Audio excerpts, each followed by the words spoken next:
আমরা এখন এই চানমারিতে এসেছি, এই জীব হসপিটালের এটা দিক না, উত্তর দিক।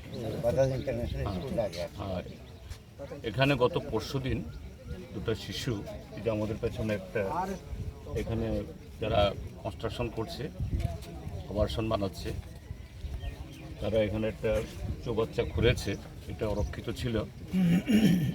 দুটো বাচ্চা এখানে এসে হয়তো বা খেলতে এসছে বা অন্য কোনো কারণে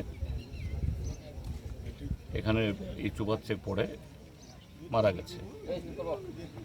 তো আমরা এখানে আসলাম এই বাচ্চাদের মা বাবা বা অন্য কেউ আছে কিনা একটু কথা বলতে, তাদেরকে একটু সমবেদনা জ্ঞাপন করতে এবং তাদেরকে এই সরকার অথবা যারা ডেভেলপার তাদের তরফ থেকে কোনো সহযোগিতা করতে পারি কিনা এগুলি আলোচনার জন্য।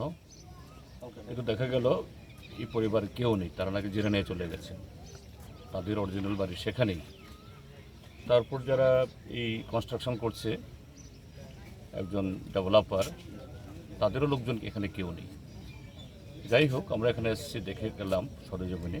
আমরা প্রশাসনকে বলবো যাতে উপযুক্ত তদন্ত করে এবং তার সাথে এই পরিবারটাকে, যাতে নিশ্চয়ই গরিব পরিবার, এই জন্য তারা এখানে এসছে, হয়তো বা নির্মাণের সাথে যুক্ত আছেন, এটা সরকারের নিয়ম আছে ডিজাস্টার এই ফান্ড থেকে এই সহযোগিতা করার জন্য, এবং ডেভেলপারের তরফ থেকেও যাতে সহযোগিতা করে, এটা আমরা খোঁজখবর করে আমাদের পার্টির তরফ থেকে, আমি ব্যক্তিগতভাবে নিজে এই চেষ্টা আমরা করব।